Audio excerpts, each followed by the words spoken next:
What's the strongest cheat skill you have ever seen? The special skill of this tiny slime turns out to be eating, with which he eats bats, spiders, centipedes, and giant snakes, and successfully gains the skills of these creatures, even gaining the ability to change himself into the shape of these creatures. Eventually, he becomes the strongest of all creatures and befriends an SSS-ranked giant dragon. This is not the end. With his soft and cute appearance, he attracts countless girls to join his harem. The happiest moment for him every day is soaking in the hot spring with the girls. What other cheat skills does the slime have? Take your snacks, and let's start today's recap. The male protagonist is a 37-year-old office worker. He accidentally travels to another world and becomes the weakest creature, a slime, named Rimuru. He has a huge space in his body, just like a mobile warehouse. Coincidentally, there are a lot of precious herbs and minerals at the place he traveled to, and he swallows the precious resources in an instant. As long as he sells these resources, he will immediately become amazingly rich. Rimuru has another skill of swallowing everything. He can copy the monster's skills after he swallows them. He gained the ability to make spider silks from the monster spider and learned how to fly from the huge bat. After hunting for several hours, he is more powerful than other ordinary people who spend all their lives learning skills. Soon, Rimuru meets the first strong enemy since he traveled to another world, a huge dragon named Veldora, which is one of the strongest and loneliest creatures. Rimuru is so lucky that he becomes friends with the lonely dragon. He is kind-hearted and can't bear to see Veldora sealed, so he swallows him with his skill, trying to find a way of unsealing it.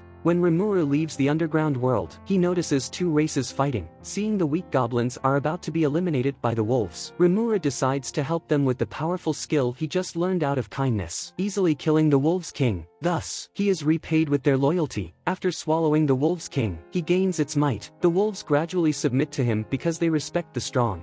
At this moment, a surprising event happens. The goblins get evolved because of the names that Rimuru casually gave to them. The old village leader turns to be a muscular man, and the short female goblin becomes a sexy girl with a plump figure. It turns out that in this world, being named by a strong man means a blessing. After Rimuru named them, the goblins all evolve and become many times stronger than before. Rimuru's power is forming. In order to transform the old tribe of goblins, Rimuru heads to the dwarf land with the new Wolves King and goblins to learn advanced forging skills. He meets a group of humans who look down upon the slime, intending to teach them a lesson. He orders the Wolves King to roar fiercely, shaking humans to the ground and causing them to lose their fighting power. Thus, Rimuru and his men are imprisoned in the dwarf land. He notices that the dwarf soldiers lack potions, so he immediately pours out a large number of potions from his stomach, which brings him friendship. He is then freed and meets the dwarf craftsman through the dwarf soldiers. Knowing that the craftsman is requested to make a lot of swords in a short time by the minister, Rimuru swallows the sword and analyzes its constitution, and then copies many swords with the minerals in his stomach. The craftsman gratefully takes him to the elf bar for celebration. A fortune-telling elf tells him that the girl on the crystal ball will become his soulmate. At this moment, the minister, who is hostile to the craftsman, comes to the bar, humiliating Rimuru and pouring the beer over Rimuru's head. In order to save his friend, the craftsman angrily hits the minister. Thus he is taken to the court. The king, Gazel, notices the horrible aura of Rimuru. He exiles Rimuru and the craftsman in order to protect his country, sending his subordinates to notice where Rimuru goes at the same time. Afterwards, the craftsman brings his family to the goblins' tribe and they become part of the tribe. Not long after, Rimuru finds several adventurers being attacked by monsters nearby. The strongest one among them is a girl wearing a mask, Shizue. Now she is wielding a flame sword to kill monsters. Seeing her at a disadvantage, Rimuru casts powerful thunder and lightning to defeat all the monsters. Just then, the mask drops from Shizue's face. She is exactly the girl in the crystal ball. Rimuru excitedly invites the adventurers for a visit. He introduces himself in a Japanese way, but Shizue can understand him, which shows she may also travel to this world from Japan. Rimuru and Shizue find a chance to spend time together, and they tell their experiences in this world to each other. Before Shizue came to this world, she experienced a war. When she was dying, she was summoned to the Demon King's castle. Though she looks so young, she has been living in this world for decades.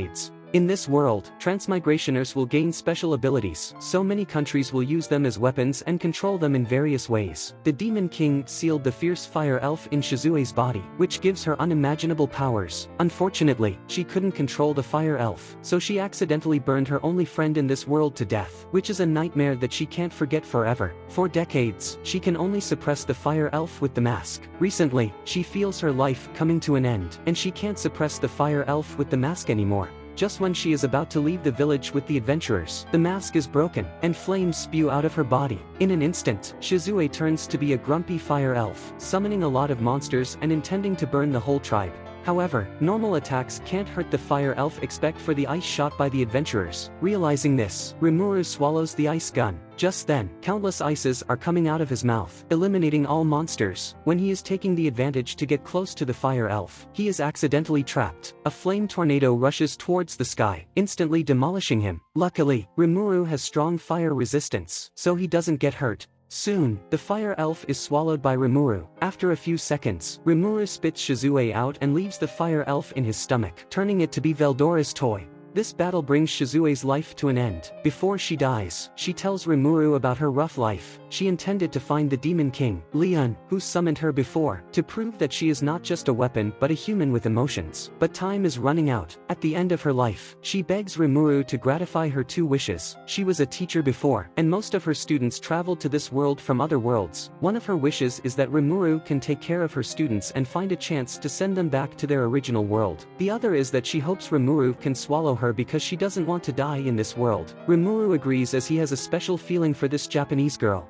After he swallows Shizue as promised, he transforms into a human form, looking just like Shizue except for his blue hair. Afterwards, he fixes Shizue's mask, wearing it in memory of her, but he can't expect this mask brings him trouble. He is attacked by a group of ogres. One of the old ogres can not only recognize all of Rimuru's skills, but is also good at swordplay, cutting off Rimuru's arm with only one slash. Luckily, Rimuru has a strong healing ability and his arm gets recovered in an instant. He envelopes the whole sky with the skill of black fire he just learned. When the black fire is falling down, a huge stone is broken into pieces immediately. Shocked by his strength, the ogres calm down. After they talk peacefully, Rimuru knows that an army of orcs rush into the Great Jura Forest under a Demon King's leadership and attack various tribes. The ogres are one of the victims, and only 6 of them survive. The Demon King's subordinates, the clowns, are all wearing masks, which misleads the ogres into thinking Rimuru is the culprit. After lifting the misunderstanding, Rimuru realizes that it is a severe disaster that the Demon King and the orcs join forces to invade the Great Jura Forest, so they have to strengthen their power. Then, Rimuru cooperates with the ogres, and he decides to help them take revenge in exchange for their loyalty. He names every ogre, assisting them in evolving into Kijin. Because the ogre is a high-level race, Rimuru consumes all of his magic power and falls asleep after he names 6 ogres. After he wakes up, he is in Cheyenne's soft arms, who has already evolved into a wicked Oni. Cheyenne and Shuna like his flexible body. They often take him in their arms and argue with each other over owning him. Rimuru does not reject them. Instead, he appoints Cheyenne as his personal secretary for the convenience of enjoying great happiness. Meanwhile, the lizard men in the forest are also annoyed at the orcs' invasion. According to their information, the total number of orcs has reached 200,000. Their leader is the orc lord who only shows up once in hundreds of years. Facing the orc lord, the lizard men can't defeat him even though they are extremely powerful. The leader of the lizard men quickly sends his son, Gabble, to ally with other tribes. Gabble met the Demon King's subordinate, Gelmud, before, and was named by him, so he has become the most dignified man in the lizardmen's tribe except for the leader. Gradually, he becomes arrogant, always threatening others with horrible orcs to bend to him in other tribes. When he comes to the goblins' tribe, he arrogantly asks the monsters to submit to the lizardmen's tribe, claiming that only lizard men can prevent them from being killed by the orcs. But no one minds his words at all. Knowing that this tribe's owner is a slime, he becomes scornful, saying that Rimuru will be crushed into pieces if he disobeys.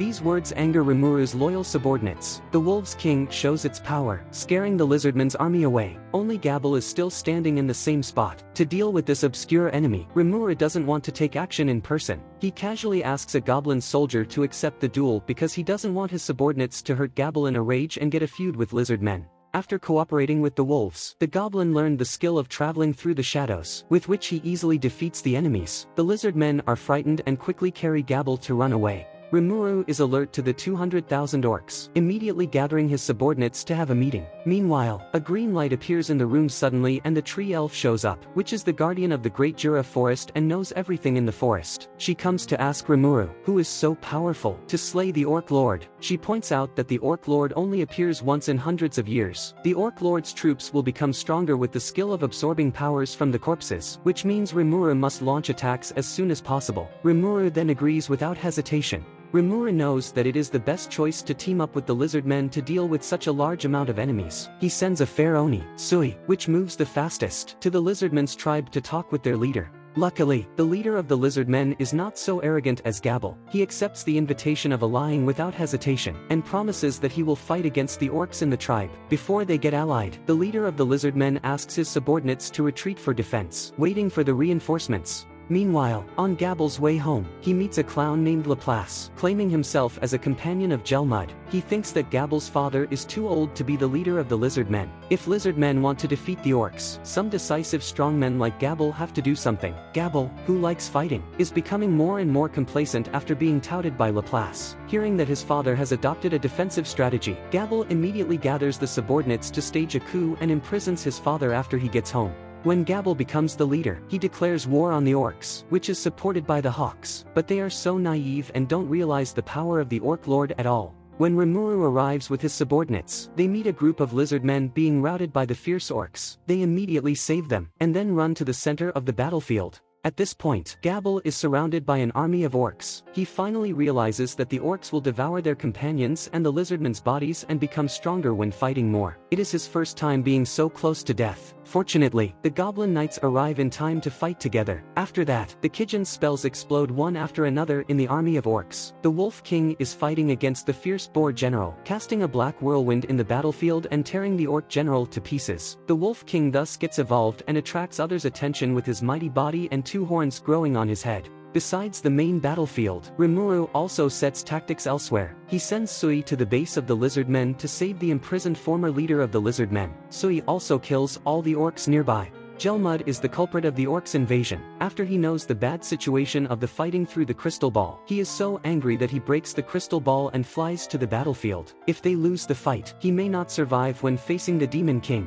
When Gelmud arrives at the battlefield, he quickly attacks the lizard men fiercely. As the Demon King's subordinate, he has strong power, but Rimuru notices him as soon as he shows up. His spells are all lifted and he is also kicked away. He becomes so furious and looks at the Orc Lord aside, which was named Geld by him and then evolved into the Orc Lord from the Orcs King before. He orders Geld to kill Rimuru for regaining his dignity. But Geld's response surprises everyone. He cuts off Gelmud into 2 pieces and swallows his body. It seems that Gelmud can't order him since he became the Orc Lord. More terribly, his magic power rapidly enhances and he evolves into the Demon King after he swallowed Gelmud. If they don't deal with him, he may quickly become as horrible as other Demon Kings. The Kijin who is hostile to him attacks him first, but the Demon Kings are stronger than any other common species, so he gets no hurt at all, even quickly getting recovered after being beheaded. Rimuru can only use his final shot. He uses a skill named Daikenja, who is one of his personalities and knows almost everything. He asks the Daikenja to control his body to fight against Geld with the best way. But things don't go better. Geld swallows the orc soldiers next to him, maintaining his best condition. He is the strongest enemy that Rimuru has encountered ever.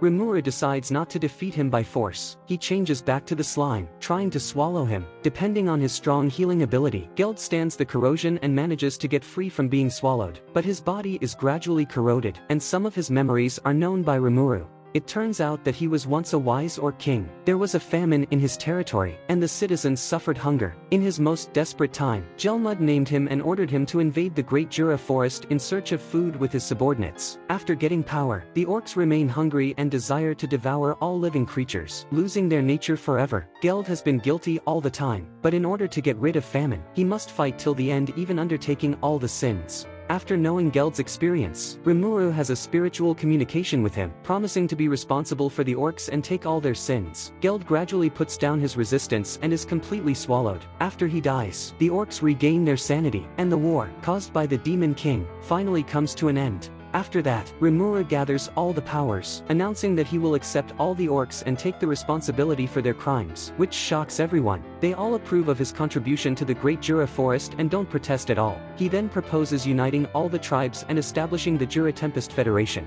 At this point, the Tree Elf stands out and elects Rimuru as the leader, which is supported by all tribes. Just then, Rimuru chooses a new Orc King to carry on Geld's name, and then he helps the Lizardman's leader regain his position, making Gabble under his command. It spends Rimuru a long time naming each monster. Under Rimuru's leadership, the orcs build canals and roads everywhere. Jura Tempest Federation gradually becomes a country. The Federation's establishment attracts the attention of the Dwarf Kingdom, and the king, Gazel, comes in person with the Knights of Flying Horses to test Rimuru's strength with a duel. After a battle and an in-depth communication, he senses that Rimuru is powerful and is not hostile to humans. He then gets allied with this federation, thinking a newly risen and harmless nation will be an excellent ally. But the threat has been rising secretly. The mastermind of the orcs' invasion is the Demon King, Clayman, who has a meeting with the Demon Kings after the battle and uses a crystal ball to show Rimuru's strength, proposing eliminating this potential threat. The Demon King, Milim, one of the oldest Demon Kings in this world, is innocent and likes fighting. She excitedly rushes to Rimuru's place.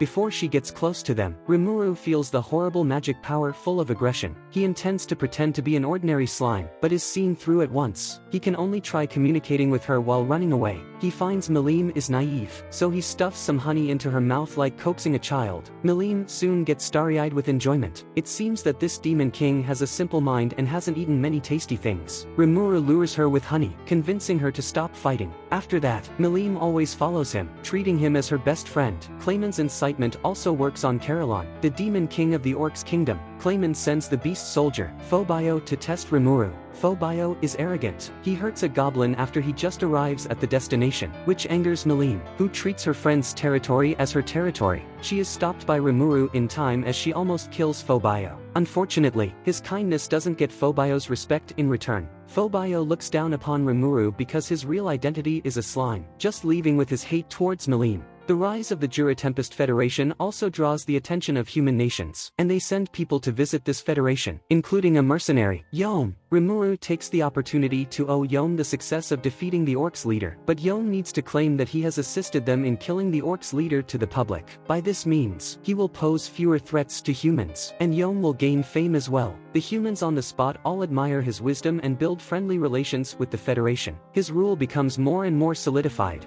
There is only one person who is unsatisfied with the rise of the Federation, the Demon King Clayman. The Demon Kings restrain each other, maintaining a balance. He doesn't want to see Milim having such a strong friend, but he is not going to take action himself. Instead, he sends the clowns to make Charybdis possess Phobio, who is simple-minded. Thus, Phobio loses his marbles and is left with only his hatred for Milim. After that, he rushes towards the Jura Tempest Federation. Charybdis, which is far stronger than the Orc Lord, is a monster coalesced by Veldora's magic power coming out from the seal, and it can summon 13 fierce huge sharks, causing Rimuru big trouble. He asks his subordinates to deal with the flying sharks, and then deals with Charybdis alone. The goblins and wolves are working so well together, and they make a tactic. Some of the goblin soldiers lead the huge sharks to the ground, and kill them with other soldiers, while the wolves' king carries Cheyenne up to the sky to slash at the enemies, and Sui controls the huge sharks with sharp silks. 13 fierce huge sharks are all wiped out after a short time, except for Charybdis.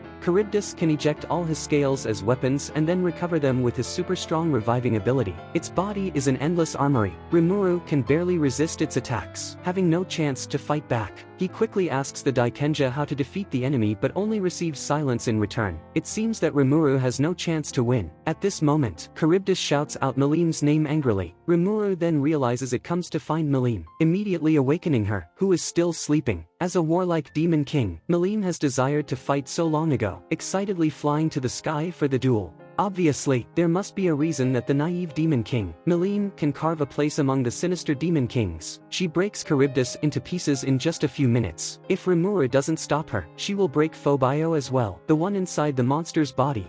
Phobio comes to his senses after being healed by Rimuru, gratefully telling everything. By rights, attacking a country is a severe crime. It is still right even if Rimuru kills Phobio, but Rimuru chooses to forgive him, taking him to the Demon King, Carolon. In order to repay Rimuru for his forgiveness, Carolon takes the initiative to sign a treaty between two countries. At night, he holds a party in his country to celebrate this victory. Now the Jura Tempest Federation has no threat at all. Rimuru decides to satisfy Shizue's unfinished wishes. The first mission is to protect Shizue's students. Shizue said her student Yuki became the leader of the guild after graduation, so Rimuru heads to the guild. To his surprise, it is located in a country that is full of tall buildings equipped with glass. It seems that there are many transmigrationers in the human world. Rimuru looks the same as Shizue, and he also has the scent of monsters, so Yuki misunderstands him. Rimuru quickly says his experience on Earth to prove that he is a transmigrationer. Yuki then calms down and listens to him.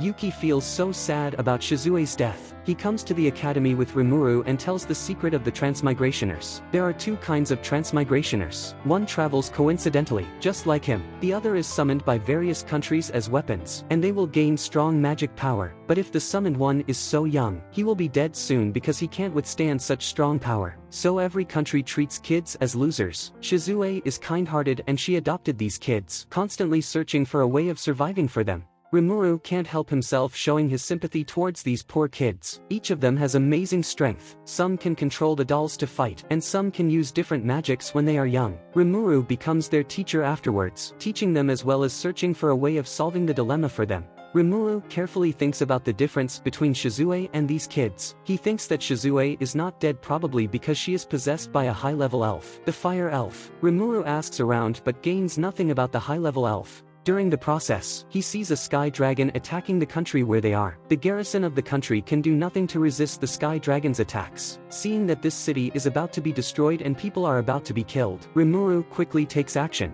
Though the sky dragon is also a dragon, this dragon is far less terrible than the storm dragon, Veldora, and it is even worse than Charybdis. He easily swallows the sky dragon and resolves the crisis. A merchant survives the sky dragon's attacks. He gratefully holds a party in a restaurant, inviting Rimuru and his students to join in the party. The merchant buys and sells goods in different places, having friends everywhere. Rimuru thinks it is a good chance to enhance the Jura Tempest Federation's economic strength. He reveals his identity, the leader of the Jura Tempest Federation, and has a working relationship with the merchant. They promise to sell the goods of the Great Jura Forest around the world together. Before Rimuru leaves, the manager kindly blesses the kids, hoping that the elf's queen living in the elf's temple can protect them. After asking around, Rimuru knows the manager was born near the elf's temple. The residents around keep worshipping the elf's queen. Knowing the location of the temple, he immediately sets out with the kids. The temple is just like a labyrinth with complex and weird environment. If they are not careful enough, they will be lost. And there is a voice constantly disturbing them, which sounds like a naughty kid, who not only tricks them but also attacks them with a huge mecha. Noticing the voice is from the mecha, Rimuru intends to pull the kid out, but the mecha is invulnerable and is immune to common magics, which is much stronger than the sky dragon. Rimuru dares not put down his guard. He burns the mecha with black flames after he ties the enemy with silks. Meanwhile, a tiny elf runs away from the flames, claiming that her name is Ramiris and she is one of the top 10 demon kings. Rimuru doesn't believe such a tiny elf is a fierce demon king, saying that the demon king is at least powerful as his friend, Milim. Coincidentally, Ramiris and Milim are good friends. She is not hostile to Rimuru anymore, and argues about her identity as a demon king. Ramiris says that she is not only the demon king but also the elf's queen. She has been weak since she got resurrected. Rimuru doesn't believe that the elf's queen would become a demon king, which causes Ramiris to laugh at him. She tells the demon king Leon's experience as proof of what she said. She admired Leon before and appointed him as a hero, but finally, Leon still turned to be a demon king. Few people know Leon's identity, so Rimuru trusts in Ramiris, asking her to summon high-level elves to protect his students. In return, he will create a mannequin to take the place of the mecha for Ramiris. Ramiris frankly says it is not difficult for her to summon elves, but high-level elves have self-consciousness and they may not respond to her summoning. Rimuru feels disturbed, quickly asking the Daikenja about the solution. The Daikenja says that Rimuru can deconstruct and reconstruct the swallowed things after his skills are improved, so he can summon low-level elves and combines them into high-level elves. Hearing this, Rimuru is relieved and follows Ramiris to the place where can summon elves. After the prayer, stands in the center and starts praying. If the high-level elves are interested in the prayer, they will give him intensive care. 5 students pray one by one, and 3 of them can only summon a group of low-level elves. Luckily, the Daikenja's suggestion works. Rimuru successfully reconstructs the high-level elf from low-level elves 3 times. As he thought, the kids, who gained care of the high-level elves, are out of danger, and their energies become stable in their bodies. When the 4th student stands in the center, there is something different. Before he prays, the high-level light elf comes out of the void and possesses him. It seems that he is much more powerful than other students. Everything will come to an end after the last girl, Chloe, finishes her summoning. But just then, something strange happens. The elf that Chloe summons has strange appearance and behaviors with a spiritual form looking like the light elf. When she shows up, she kisses on Rimuru's lips. Ramiris hurries to resist this elf, but still can't stop it from possessing Chloe.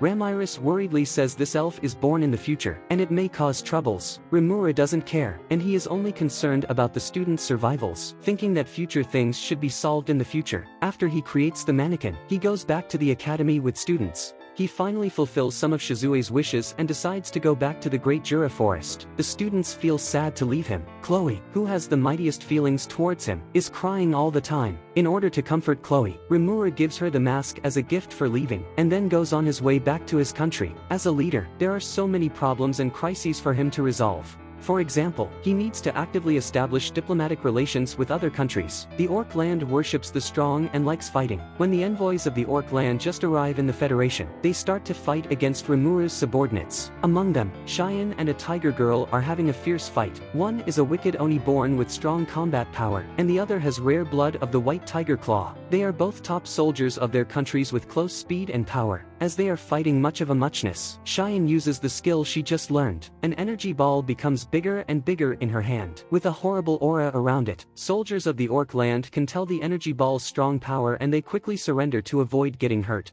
However, Cheyenne can't well control the new skill, and the huge energy ball is about to explode. At the critical moment, Rimuru reaches out one of his hands and swallows it, causing the magic power to immediately disappear. All the Orc soldiers on the spot are shocked, and then they show their respect to Rimuru. After that, the Orc land has a friendly communication with the Federation, and they are conquered by the brandy made by Rimuru. Finally, they leave some Orcs to learn the technique. Later, Rimuru visits the king of the dwarf land, Gazel, with his subordinates. On his way, he comes to the elven bar that he loves most. Unfortunately, the female fair Oni, Shuna and Cheyenne notice it. They angrily blow up at Rimuru, and he can only guiltily accept it. After that, he heads to another kingdom to save Shizue's students. This is the story I mentioned before. In these days, the Demon Lord, Clayman, is secretly making a plan to destroy the Jura Tempest Federation. After Rimuru leaves the Federation, he starts his action. He asks one of his subordinates, Mayurin, to sneak into the Federation. Mayurin's heart is controlled by Clayman with the occult, and she may die at any time. To get back her heart, she will use any means. However, when she meets Rimuru's friend, Yom, who has a big smile, she changes her mind. They have fun in the Federation, just like a couple. Meanwhile, another trap of Clayman works. Farmus Kingdom is holding a royal meeting. The king is furious at the rapid drop in the volume of trade. The bishop of the church says it is caused by the rise of the Jura Tempest Federation, which steals their business. The king decides to launch a war, gathering 20,000 soldiers of the church and the kingdom to fight against the Federation.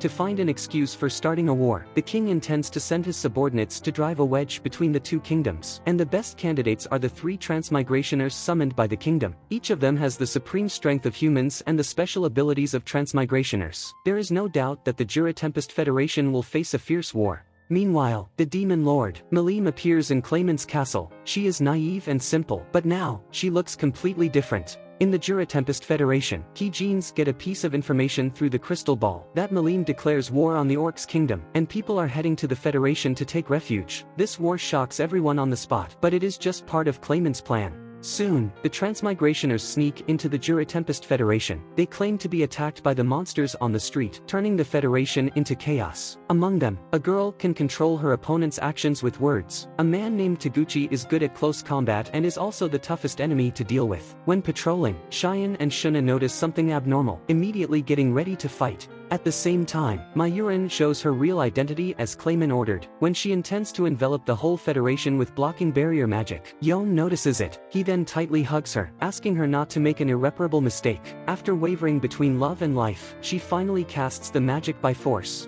The divine Oni, Benimaru, is about to report to Rimuru through the crystal ball, but he failed due to the barrier. He then hurriedly asks Sui to use the doppelganger to tell Rimuru about it in the teleportation circle outside the barrier. Meanwhile, the army of the Farmus Kingdom has assembled at the border of the Jura Tempest Federation and cooperated with Mayurin to set the second barrier, which is used to weaken the magic power of monsters. Later, the barrier works. Cheyenne and other key genes are all defeated by humans. Transmigrationers are at an advantage, but they pretend to be victims and call for help. The soldiers of the Farmus Kingdom take the chance to break into the Federation, killing monsters everywhere with an excuse of protecting citizens, causing the Jura Tempest Federation to face the danger of being destroyed. Meanwhile, when Rimuru just parts with his students, he receives the information given by Sui's doppelganger, and then realizes that the contact is interrupted. When he intends to go back to his federation to check the situation, he is trapped by a small barrier and is unable to use magic power. The barrier is created by Hinata, the commander of the Holy Knight Order, who heard that Rimuru had killed her teacher Shizue and comes to take revenge on him. Regardless of Rimuru's explanation, she fiercely attacks him with a sword. Holy Knights are the monster's natural enemies and Rimuru is totally no match for her. He intends to resist Hinata's attack with his strong healing ability. However, her attacks will directly damage enemies' souls, and they must die after being attacked 7 times. After a few rounds, Rimuru is attacked 6 times. He quickly frees the fire elf inside his body to fight. However, Hinata has a special ability and almost takes away the elf, so he can only turn into a combination of various monsters to fight. Unfortunately, during his transformation, he is attacked again and becomes a non-soul zombie that only attacks. Hinata takes the chance to trap Rimuru with an elf she summons. Afterwards, a holy light appears and burns Rimuru into ashes. Hinata is confident that she wins the battle. After she lifts the barrier and leaves with satisfaction, a slime furtively gets out from the grass, which is exactly Rimuru. He has realized that he couldn't defeat Hinata, so he divides his body into 2 parts and hides in the grass secretly. Rimuru has no time to think about where Hinata heard of the rumor, and it is now the most important thing for him to go back to the Jura Tempest Federation. He then sends himself to a place near the Federation with magic. After listening to his subordinates' report on the battle, he anxiously breaks into the barrier, only to see burned houses and blood along the way from the border to the center of the Federation. In the square, he also sees piles of monsters' bodies and no humans at all. He soon gets furious and holds a meeting to ask about the battle. It turns out that the soldiers who broke into the Federation are from the Farmus Kingdom and the Church, and they kill a lot of citizens in the Federation. Before they left, they said the Jura Tempest Federation must surrender in a week. Otherwise, they will wipe out all disobedient monsters. Mayurin, who created the barrier, was captured by Benimaru and is left to Rimuru to deal with her. Mayurin reveals all the secrets, begging Rimuru not to punish Yon, who took her into the Federation. Rimuru is very confused and decides to imprison Mayurin first. What he wants to do now is to check the loss of his Federation. He finds many monsters got injured and most of them get recovered, but some of them still lost their lives, including his secretary, Cheyenne. Rimuru is shocked. The naughty girl now has become a cold body. It arouses anger in his mind, but he sheds no tears, which makes him feel that he has completely become a monster and lost the emotions of humans. Now he can only swallow all bodies to let them rest in peace. Just then, the adventurers he saved before stop him, telling him that there is a way of getting dead bodies resurrected recorded in a fairy tale. There once was a human giving birth to a girl with a dragon. The girl was raised as the dragon's successor. Her dragon father had turned one of its doppelgangers into a small dragon to be its daughter's plaything. The king of the kingdom was greedy. He tried to control the girl and killed the small dragon that guarded her. She then went berserk and eliminated hundreds of thousands of citizens and killed the king with the power inherited from her father. After that, the girl evolved to be a demon lord. As for the small dragon, it miraculously got resurrected. However, it only caused destruction everywhere because it lost its soul and became uncontrollable. The adventurers say his dead subordinates may get resurrected after he becomes a demon lord as long as their souls are not wiped out. The barriers happen to prevent their souls from disappearing.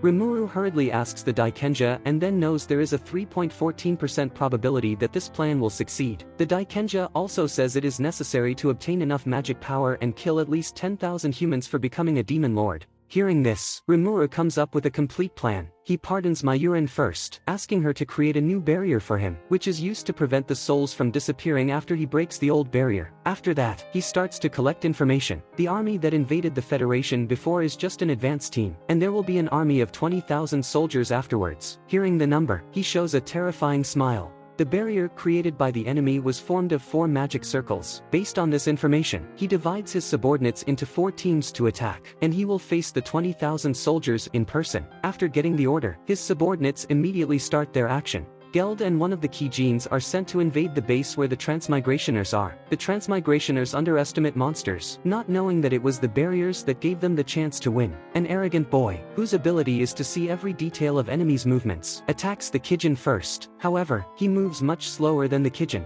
Though he can see every movement of the Kijin, he can't react in time. Finally, he can do nothing when his neck is cut off by the Kijin.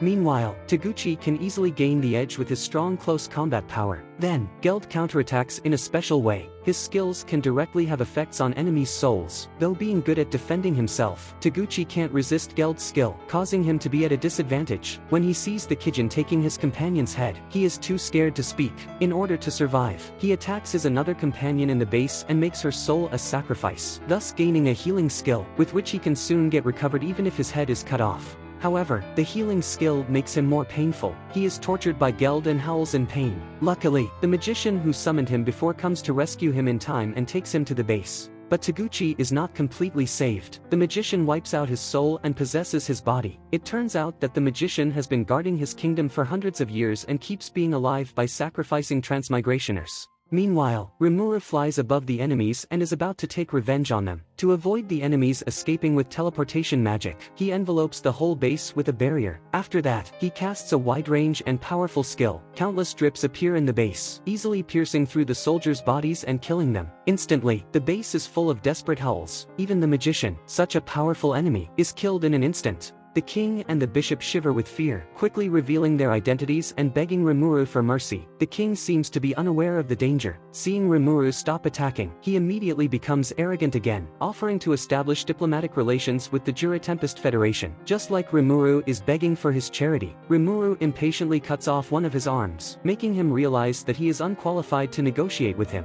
After that, Rimuru intends to become a demon lord at first and leave them aside. He learned a new skill from the killing just now. If someone loses his fighting spirit, his soul will be taken away by Rimuru. After suffering such a fierce attack, the surviving soldiers all lose their will to fight, so their souls are all taken away. At this time, the Daikenja's voice appears in Rimuru's mind, saying that he is about to evolve into a demon lord. Besides, the Daikenja finds someone hiding. Suddenly, Rimuru feels a strong sense of sleepiness, which is a sign of evolution. He quickly lifts the barrier when he is still awake, and then summons 3 demons with all the dead bodies of soldiers on the spot as sacrifices, ordering the 3 demons to find the hiding one. Finally, he asks the Wolf King to take him and the 2 humans back to the Federation. After giving these orders, he falls into a coma. At the same time, there is a great change inside his body. He gains many new abilities, and his old skills also get improved. Among them, the Daikenja evolves to be Referu and has his own personality. Meanwhile, because the monsters of the Federation were all named by Rimuru, their souls get connected to Rimuru's soul. When he becomes a demon lord, the monsters all get promoted and fall into a coma. Besides, the dead citizens gain the possibility of getting resurrected. Referu controls Rimuru's body to collect all souls wandering around and break the barrier, planning to get the dead citizens resurrected.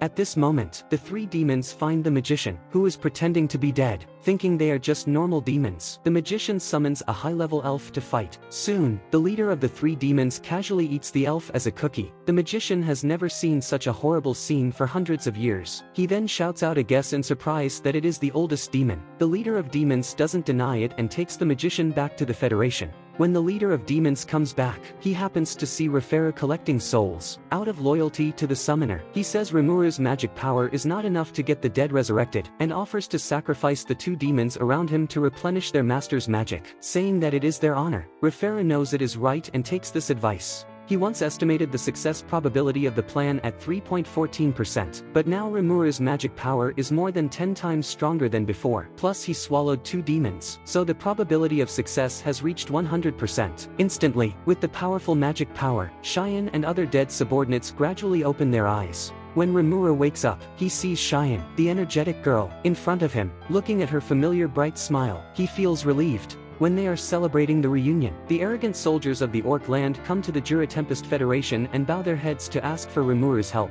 It turns out that not long ago, Meline declared war on Carolon, the king of the Orc land, and they had a fierce fight in the capital of the Orc land. Carolon summoned a golden bird and it rushed towards Meline, causing a great explosion in the air. However, Meline didn't get hurt at all. When she attacked Carolon, the capital was burned into ruin. It seems that there is also a gap between demon lords. At this point, another demon lord, Fry, who is called the Sky Queen, attacked Carolon from behind and killed him. The Orc soldiers saw everything and tells it to Rimuru, saying that the 2 demon lords flew towards Clayman's castle. Rimuru guesses it is Clayman's conspiracy. He orders his subordinates to collect information about Clayman, and then he notices the demon he summoned before not disappear and still loyal to him. Rimuru names it Diablo. Unexpectedly, he consumes 1/3 of his magic power to name it, even though his current magic power is 10 times stronger than before. At this moment, Referu tells him the exciting information that the barrier used to seal the storm dragon Veldora is all swallowed by him. Hearing this, Rimuru hurriedly finds a place to create a new body and unseal his friend. After being sealed for 300 years, Veldora finally comes to the world again. He is so excited and curious about everything. Meanwhile, two nobles of the neighboring country and the king of Dwarfland, Gazel, come to the Jura Tempest Federation with an intention of asking about the war. Not knowing that it is over, Rimuru takes the chance to discuss how to deal with the aftermath with them.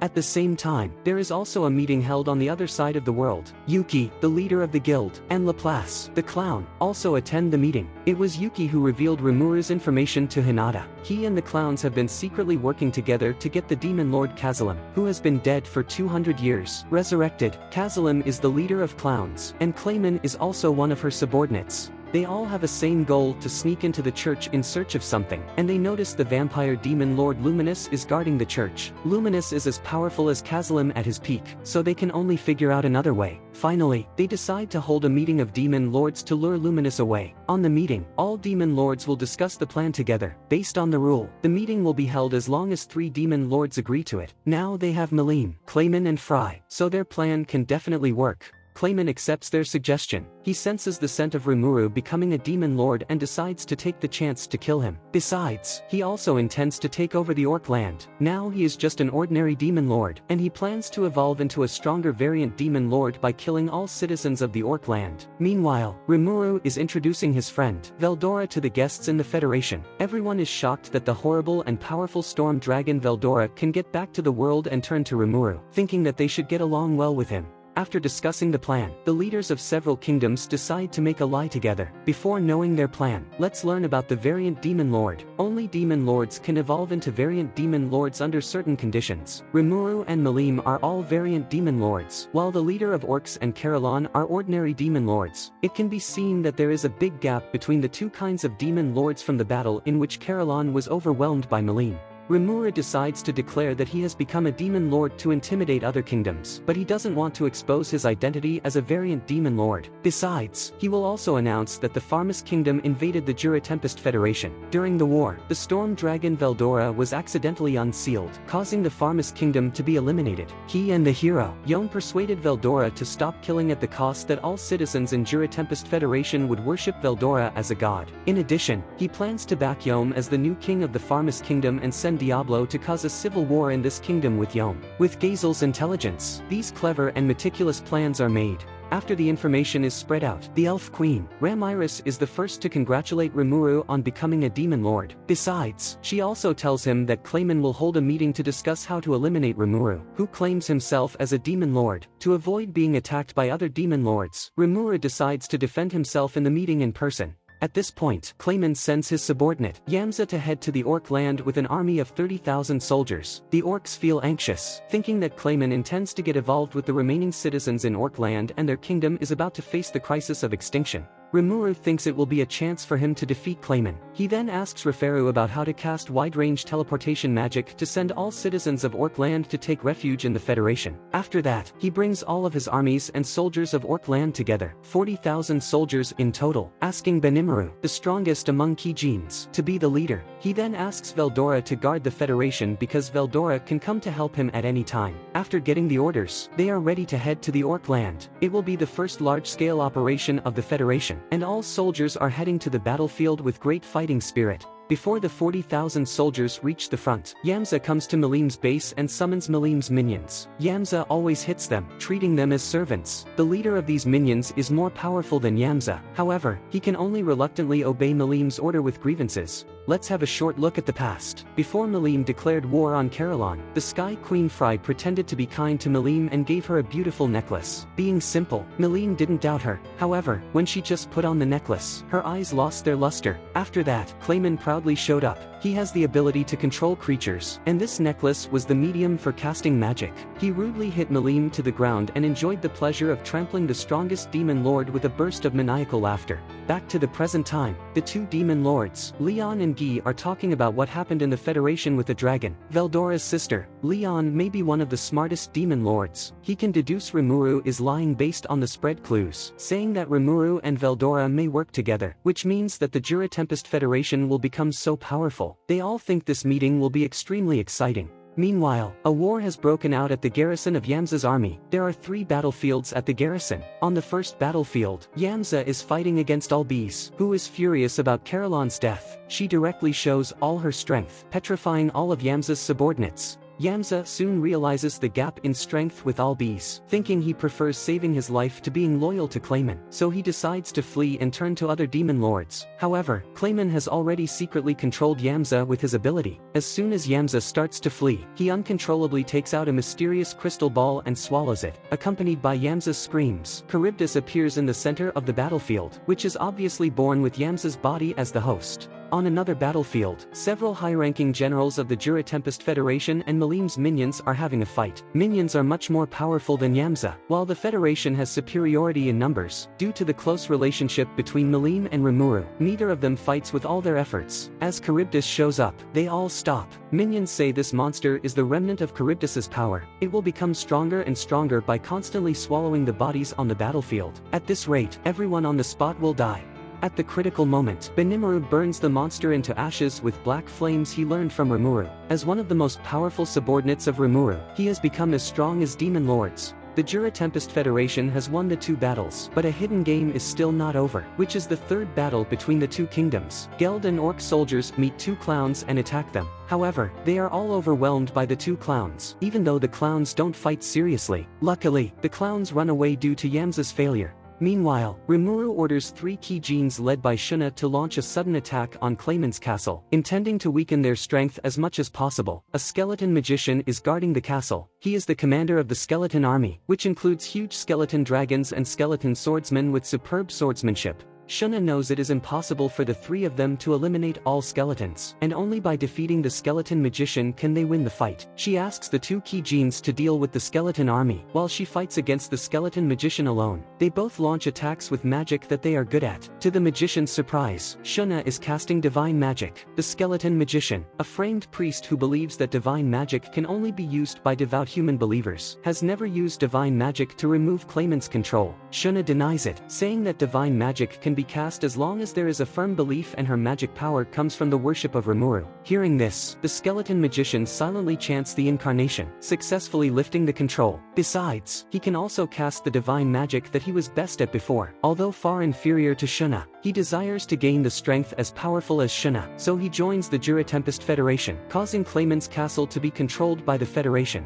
At the same time, Rimuru and Ramiris enter a portal, and the meeting of demon lords officially begins. Each demon lord has a terrible aura. Among them, Gi has the strongest sense of oppression, who is said to have existed since the world is created and is the strongest demon lord, just like Malim. Later, Clayman walks in with Malim. As he shows up, he punches Malim in front of others to show his strength. Strangely, Malim has no reaction at all, which shocks everyone. Rimuru feels extremely furious, deciding to make Clayman pay the price. Clayman lies that Carolan and Rimuru have joined forces to interfere with the human world, calling on other demon lords to execute Rimuru. After that, Rimuru shows the truth with a crystal ball to expose Clayman's lie. They then start to argue fiercely, even intending to turn the conflict into a fight. However, demon lords are not that easy to be incited, and most of them decide to wait and see. Gi, who likes looking on, says that Rimuru will be officially admitted by them as long as he defeats Clayman, thus causing a fight between Rimuru and Clayman. It is both an opportunity for Rimuru to become a demon lord and a chance for Clayman to kill Rimuru. Clayman orders Malim to attack Rimuru. When Rimuru resists Malim's attack, Cheyenne rushes to punch Clayman, causing him to vomit blood. It seems that Clayman is only good at mind control and is not powerful. He quickly summons a golden huge fox to help him in the fierce fight. However, Rimuru is totally no match for Malim, and he almost gets killed after a few rounds. At the critical moment, Veldora comes to him and blocks Malim's fierce attacks. He then takes the chance to lift Clayman's control of the golden fox, so that Cheyenne can fight with all her strength. Clayman ties Cheyenne with silks, intending to control her mind, but it doesn't work at all. He can only show all his power by revealing his real appearance, which is a monster with 6 hands. However, the magic ball that he created with all his strength causes no harm to Cheyenne. Cheyenne then constantly slashes at Clayman with a giant sword in the air, and finally kicks through his body. Clayman is desperate and hurriedly asks Fry for help. However, she closes her eyes and pretends not to see it, so he can only order Malim to help him, but she directly refuses. It turns out Malim has never got controlled, and she only wants to find out the commander behind Clayman, so she and Fry co-act a show. Carolon's death is also faked by them, and the real Carolon has been hiding beside Fry. Except for Clayman and Rimuru, demon lords on the spot are not surprised at it. It seems that no one thinks Malim can be controlled by Clayman. Such a weak one. Clayman collapses, with his 6 hands all cut off by Cheyenne. Now he can't fight anymore. In fact, he is the weakest among the clowns. In order to establish himself, he represents the clowns as a demon lord. He made a deal with Yuki to help him rule the world in exchange for getting Kazalim resurrected. Clayman doesn't want to die without achieving any of his goals. He then makes his soul a sacrifice to evolve into a variant demon lord. Instantly, powerful energy fills the room. His eyes fill with flames, while his body gets extremely strong. He spews out a fire dragon to attack Rimuru. However, Rimuru just swallows it. Compared with Rimuru, Clayman, who depends on sacrificing his soul to become a demon lord, is so weak. Rimuru again defeats Clayman, forcing him to reveal the mastermind behind him. Unfortunately, though facing the threat of death, he still doesn't answer it, screaming as he is swallowed by Rimuru. Thus, Rimuru manages to get admitted. After that, Malim excitedly introduces other demon lords to him. When speaking of Luminous, she accidentally exposes Luminous' secret. It turns out that the real Luminous has been disguising herself as a maid and asks a vampire to play her role. Embarrassed, Malim quickly changes the topic, saying that it is probably Kazalim who instructed Clayman. Kazalim was one of the demon lords before, but he was killed by Leon, causing Leon to get promoted. At this point, Fry announces that she gives up being a demon lord. She can tell the gap in strength among demon lords from today's battle, and she considers herself unworthy of the title based on her current strength, deciding to turn to Malim. Carolon also thinks so, and he intends to become Malim's subordinate, because he worships the strong and is conquered by Malim's power in the battle. Plus he intends to force Malim to take on the responsibility of rebuilding the Orc land. It seems that Malim can't be as leisured as before.